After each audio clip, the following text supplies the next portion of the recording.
Hello again, everyone. So today we'll be comparing the Leather Link Apple Watch versus the Leather Loop Apple Watch.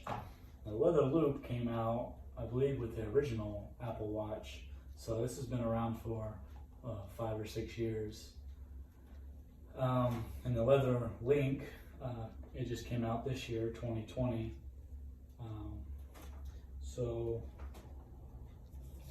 I noticed I've been wearing the Leather Loop. I've had it for a few months, and I had a hard time deciding between which one I wanted, and so I figured I'd do this video just to help out the next person that might be interested in one versus the other.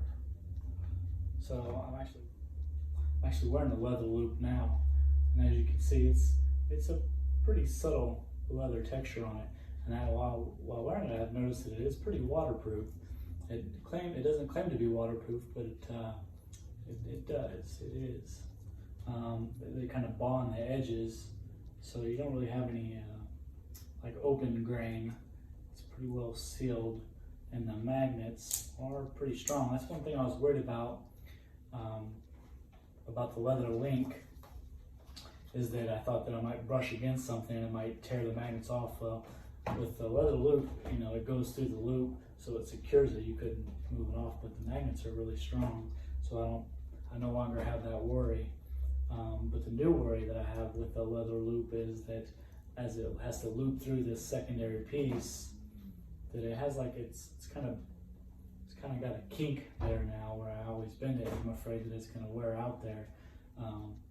The thickness between the magnets on the Leather Loop is pretty thin, and I'm afraid that it will, after time being bent back and forth, it's going to become brittle. I feel like I can break that pretty easy now. Anyway, so I haven't opened yet this one, so I've just removed the seal and pop this open.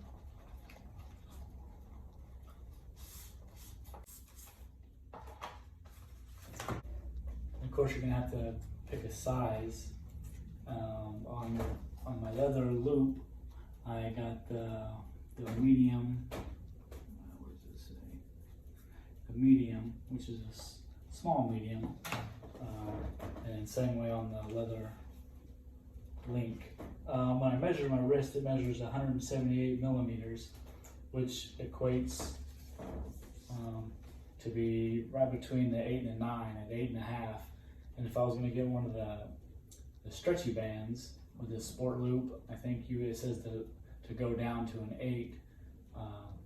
So like I said, that would be, my wrist measures are between the 8 and the 9, and I'm 6'1", 210 pounds. That's just my measurements.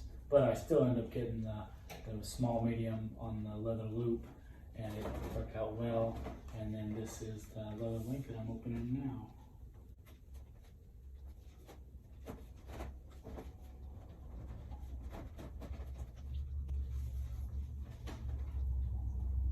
I like the two-tone on it. I wish it was reversible. That would be really sweet.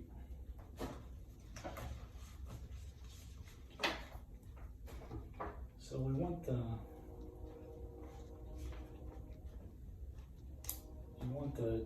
longer band to overlap the shorter band. So I'm going to put the shorter band on the bottom, the longer band on top.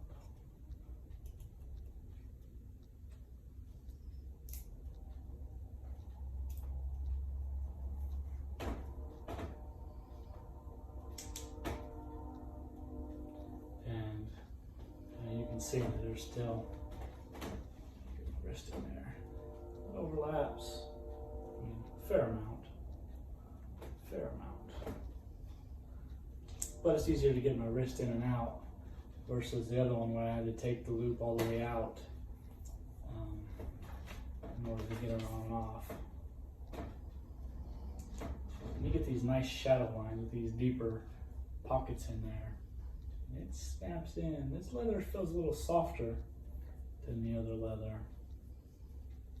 So I don't know. We're gonna have to try it out a little bit, but I think I'm gonna like this leather link better than the loop. So I think I've talked about my pros and cons there. I was afraid the link or the loop getting kind of kinked there, and I was afraid it was going to tear that up. It was more difficult to put on. I had to pull it all the way out from the loop. They're both $100 right now. Some people had said they had more trouble with the loop getting it on the charger because you couldn't just put it on the charger. You had to unhook it and put it on.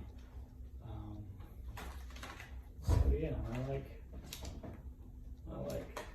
the loop better. The link. Sorry, it's a bit of a tongue twister, but yeah, for my recommendations, definitely going with the link. Thanks for watching.